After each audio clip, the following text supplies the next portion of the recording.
E aí, pessoal, tudo bem? Voltamos para mais uma aula e hoje vamos falar de répteis.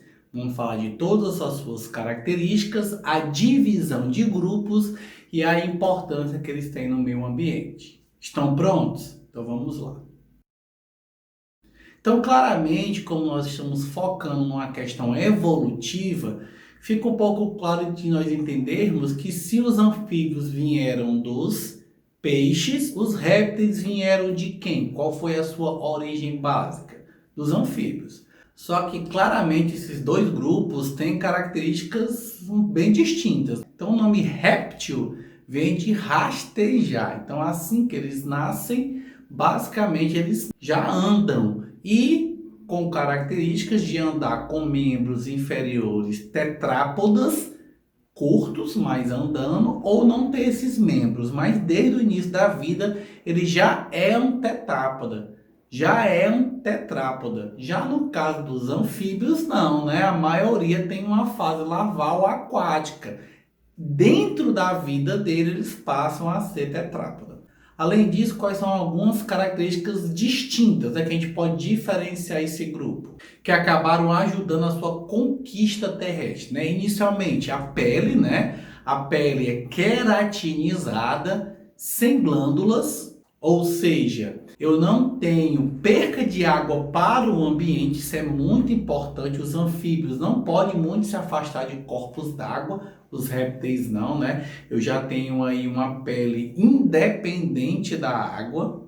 A respiração é exclusivamente pulmonar e nós vamos ver que o pulmão dos anfíbios é menos produtivo do que o pulmão dos répteis, que já é muito mais produtivo, é melhor. A excreção, houve um ganho muito grande, né? Eu tenho tanto que ficar independente da água, que eu acabei desenvolvendo um sistema urinário, né? Liberando um produto praticamente atóxico, que eu posso guardar muito tempo, que eu praticamente não uso água, que eu consigo liberar até ele na forma seca, que é o ácido úrico. Alguns répteis urinam junto com as fezes e essa urina sai sólida, tá? Como os lagartos, né? A gente vai comentar já o cocôzinho do lagarto. Isso é interessante, né? Já me dá uma independência maior da água. E talvez o grande e sem dúvida maior avanço foi o ovo com casca, que eu vou comentar já já. Então, como você pode observar aí nessa figura, eu tenho 4 ordens, né? E nós vamos trabalhar em cada ordem dos anfíbios. Então, a primeira ordem é a ordem dos quelônios, né? Quem é que faz parte desses quelônios, né? Tartarugas, jabutis e cágados. Igualmente lá nos anuros, né? Eu consigo dividi-los pela maneira das patas. Então, as tartarugas, ela tem uma nadadeira, né? Mar. Eu tenho aí os cágados, que tem uma membrana nictante entre os dedos, né? Geralmente lagos e rios. E eu tenho aí os jabutis, que tem uma mãozinha que pisa no solo, né? Mas talvez o melhor modo de classificar esses animais é porque eles formam tanto um plastrão, né? Uma parte de baixo, uma base calcificada, como ela forma também, né, uma carapaça que ajuda a proteção desse animal. Então, claramente você identifica um quelônio pelo plastão e pela carapaça. Então, vou ter a ordem esquamata, que eu vou dividir em 2 subordens, né? A subordem saurina, onde vou ter os lagartos tradicionais, e eu vou ter a subordem serpentilha, onde eu vou ter as cobras e serpentes. E aí cabem umas considerações futuras sobre essas ordens. Uma das características básicas dessa subordem serpentina é exatamente a capacidade, né, de inocular veneno que as cobras têm ou usar sua boca para alimentação. Então nessa figura você já observa claramente como a mandíbula desse animal não é uma mandíbula fechada, é uma mandíbula capaz de abrir juntamente com a glote. A gente vai ver o sistema digestivo com as costelas, muitas vezes conseguindo engolir, capturar um animal que é maior do que a sua circunferência. E eu posso dividir essas cobras, essas serpentes, pela forma em que ele tem a dentição, né? Onde ele tem a presa. Sendo que eu tenho aquela cobra que inocula e aquela que não inocula o veneno. Aquela que tem e aquela que não tem o veneno.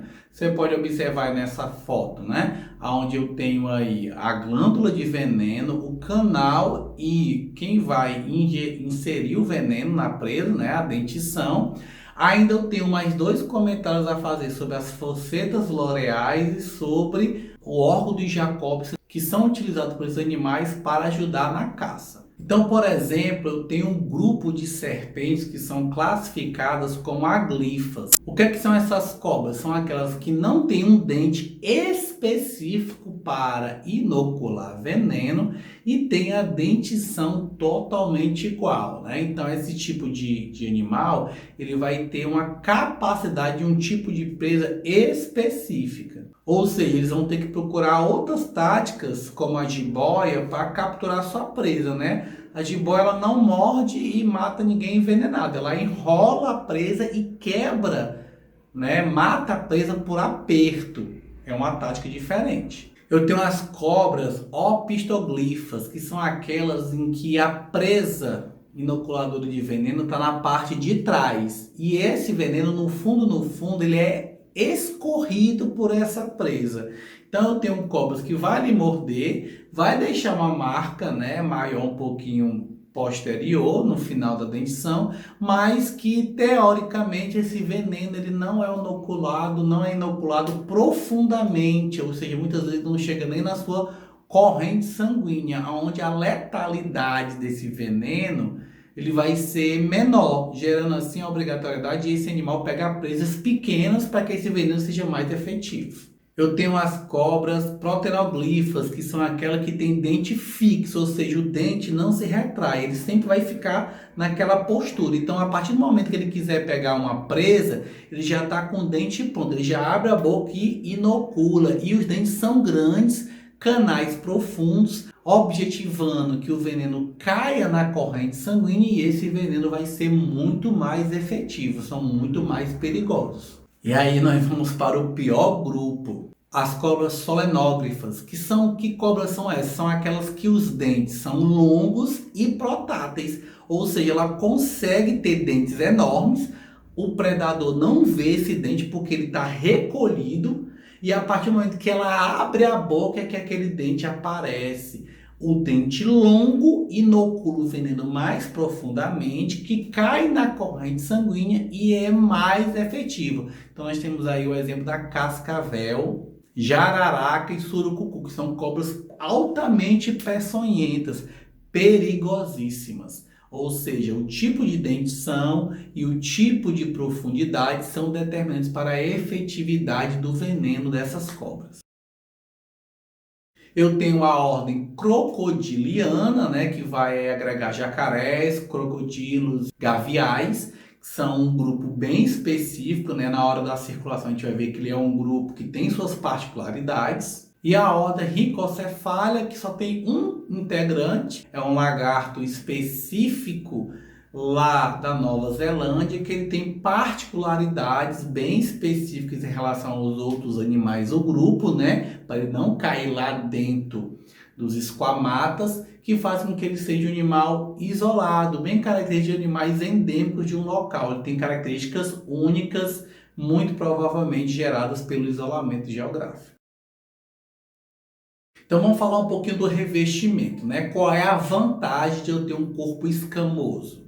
É exatamente não perder água para o meio, né? Eu não perdendo água para o meio, eu não vou ter a preocupação de ter glândulas sudoríparas e a minha variação de água para o meio, ele é bem interessante. Mas também isso, juntamente com a circulação, não me permite ser um animal endotérmico, eu me obrigo a ser um animal pecilotérmico. Então ele tem uma vantagem da relação com a água, por um lado, né? Faz com que eu não necessite de tanta água, por outro lado, me obriga a ser um animal que vai viver em zonas quentes ou temperadas. De forma alguma, eu vou viver em locais frios. O sistema esquelético, eu sou um animal tetrápoda, né?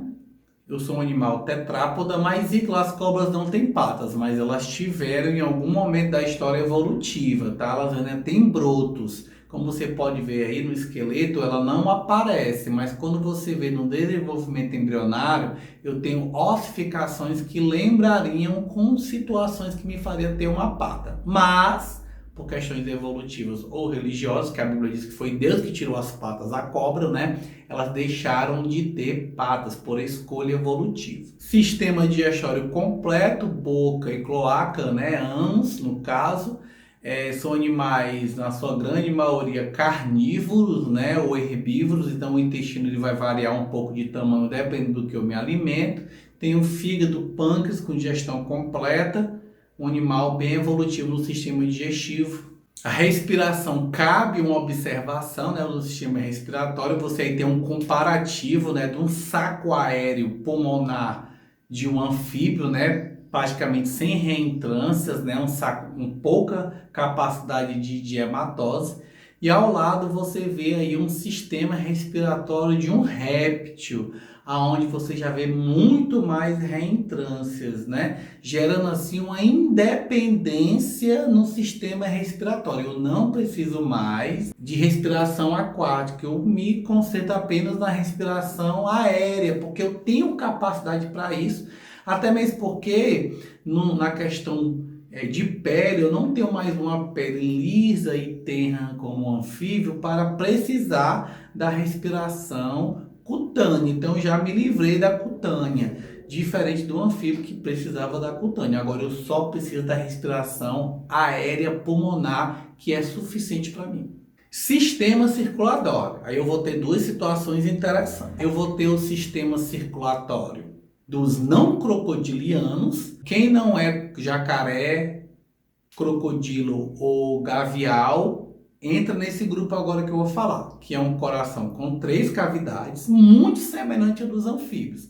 2 átrios e um ventrículo, com circulação dupla, passa os 2 sangues dentro do coração, mas incompleta, tá? O septo ele não fecha totalmente, então o ventrículo esquerdo é junto com o ventrículo direito. Isso ocorre uma mistura, gerando uma menor efetividade de ganho de velocidade, de potência do coração, não ajudando a ser um animal, né, quente, endotérmico. Já nos animais crocodilianos, agora tem um avanço total. Eu tenho 4 cavidades, 2 átrios e 2 ventrículos.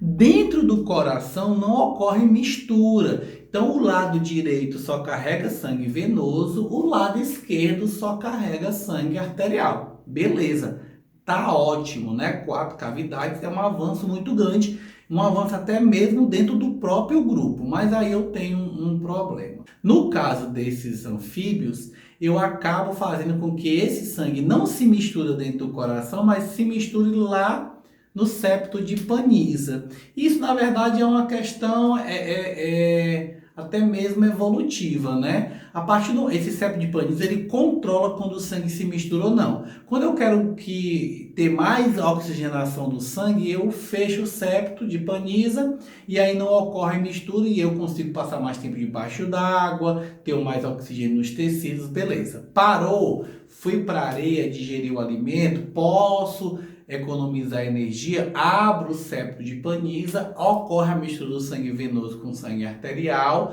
diminuo a minha potência de oxigenação e vou fazer aquela digestão mais lenta. Aí como decompensa essa digestão? Eu vou, me sento, me deito na areia do rio que é quente e a temperatura, já que eu sou um animal ectotérmico, aumenta e aí eu troco o gasto energético de oxigenação por ganho de temperatura naquele solo mais quente. Então é uma tática evolutiva desse animal. Sistema excretor. Eu tenho rins metanéfrons, ou seja, ele só recolhe a substância dentro do meu sistema circulatório. Já é um avanço, tá? Muito boa a excreção. E eu tenho outro avanço fantástico, eu excreto ácido úrico, ou seja, um produto atóxico que me permite passar mais tempo no corpo com ele e eu ainda consigo liberar até ele sólido. Então eu consigo fazer xixi sólido. Você já viu um cocôzinho de um calango? Tem uma partezinha preta com a pontinha branca. A preta é a fezes, a branca é o ácido úrico, é a urina. Isso faz com que o seja animal praticamente não precisa beber água. Eu possa passar semana, meses praticamente sem beber água, me mostrando uma independência enorme do corpo d'água, fazendo com que eu seja um animal que consiga habitar locais secos. Na questão dos quelônios, nós temos uma curiosidade, né, que ele tem um acréscimo na base do olho de uma glândula de sal, que nessas glândulas cloretos são muito comuns em peixes, nesse caso aí neles ocorre na tartaruga, um animal aquático, marinho, ela bebe água do mar e dessaliniza essa água na base do olho. Então, às vezes você vê uma tartaruguinha saindo do mar, né, e indo desovar, e você vê todo tempo aquele olho lacrimejando, e as pessoas até citam, oh meu Deus, isso é um sentimento que ela tem, porque ela está colocando os filhos indo embora. Não, aquilo ali é a glândula de sal no olho funcionando. Ela já bebeu água no mar, e quando ela sai, você vê aquela salmoura. O que está saindo do olho dela? Sal. Sistema nervoso. Eu vou focar em duas características. Primeiro, o órgão de Jacobson, que é um órgão aromático que eu tenho no céu da minha boca, né? Então, quando você vê a cobra colocando a língua para fora da boca, ela está literalmente sentindo aromas. Ítalo, como assim? Ela não sente aroma pela narina? Não. Ela vai sentir aroma pelo órgão de Jacobson que está no céu da boca. Então ela bota a língua bífida, esfrega no ar, traz a língua, esfrega no céu da boca, ele consegue sentir cheiro. E o que é que eu faço com as narinas? Nas narinas, né, as serpentes, por exemplo, tem as fossetas loreais. O que é que são essas fossetas loreais? Nada mais, nada menos do que sensor infravermelho de calor. Não, Ítalo, como assim um sensor infravermelho? Simples. Todo animal quente, endotérmico, aves e mamíferos, eles são capazes de ser visto por esse predador como um ponto vermelho. À noite, tudo escuro na mata. Tá tudo escuro para você, porque para uma cobra, tudo que for quente tá piscando de vermelho. Olha essa figura do lado. Você vê um ratinho com a sua visão e vê o mesmo ratinho com a visão de uma cobra. E ela percebe por essa narina, pela fosseta loreal. Então, se tem um macaquinho em cima de uma árvore, a cobra fica lá embaixo, ela olha para cima e vê o brilhinho do macaco vermelho. Aí ela vai lá, sobe e tenta capturar. Então por isso que naquele filme Anaconda, aonde eles iam, a cobra achava. Simples. A cobra, ela consegue perceber o calor liberado pelo corpo dos animais endotérmicos. Sistema reprodutor, né? Vamos falar agora do avanço que é ter um ovo com casca, porque os anfíbios colocavam ovos, mas esses ovos eram sem casca, então obrigava esse ovo a ter uma ligação com o ambiente aquático. Agora eu não preciso mais, eu tenho um ovo com casca. Então a primeira função da casca do ovo é evitar desidratação para o meio, né? Evitar o sol forte e eu estar perdendo água para o meio. Segunda função é auxiliar no processo respiratório. E além disso, nesse ovo com casca, eu vou ter os anexos embrionários que vão me ajudar nesse processo. O primeiro anexo é o córion. O que é que o córion facilita? As trocas gasosas. Como o córion está ligado na casca, literalmente eu consigo fazer a troca respiratória. O embrião consegue respirar. A casca capta oxigênio, passa para o córion passa esse oxigênio para o alantóide, que passa para o embrião, e o embrião libera os gases que também saem pelo córion e libera pela casca. Alantóide, o que é o alantóide? É uma bolsa ligada ao embrião, que era como se fosse a futura placenta.